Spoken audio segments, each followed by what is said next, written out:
சொர்ணாபிஷேக பிரியனே, சொர்ணத்திலே குளித்தவனே, சொர்ணாபிஷேக பிரியனே, சொர்ணத்திலே குளித்தவனே, சுவாமியே காத்திரட்சிக்கணும் பகவானே, என் குருநாதனே, குருவின் குருவே, குருதட்சணை அளித்தவனே, குலத்துக்குளை பாலகனே, சாஸ்தாவே திருச்சோடே சுவாமியே.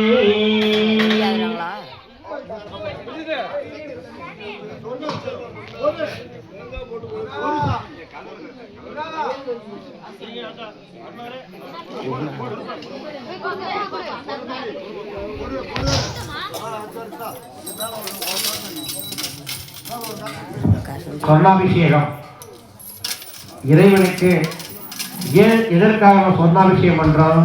நமக்கு காசு பணம் கொடு, என் கிட்ட நான் உன்கிட்ட கொடுக்குறேன்ல, உங்ககிட்ட ஏன்டா கொடு.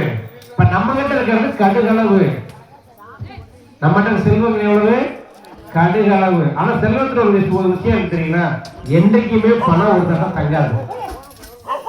எப்படிப்பட்ட ஆளா எடுத்துக்கிட்டாலும் சரி, கோடீஸ்வரன் எடுத்தாலும் சரி, பணம் அவட்ட என்ன பண்ணாது, அதிக நேரம் தங்காது. நம்மகிட்ட இருக்கக்கூடிய கடுகளவு அந்த சொர்ணத்தை யார் கொடுக்கிறோம்?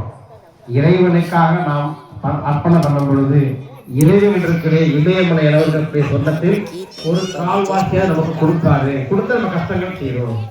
பணம் தர மாட்டாரு, அதற்கு உண்டான வழி வகையை வச்சு கொடுப்பார். போப்பா அந்த வேலை இருக்கு, இந்த வேலை பண்ணி கொடுக்க போயிட்டு வந்து நடத்துறேன் எனக்கு கிடைச்சு அடுத்து 4 மாதிரி இருப்பான். தூபமாகயாமி தீபம் சமர்ப்பயாமி கபூர விராஞ்சனம் தர்ஷயாமி. சுவாமி இந்த கணக்கு தீபம்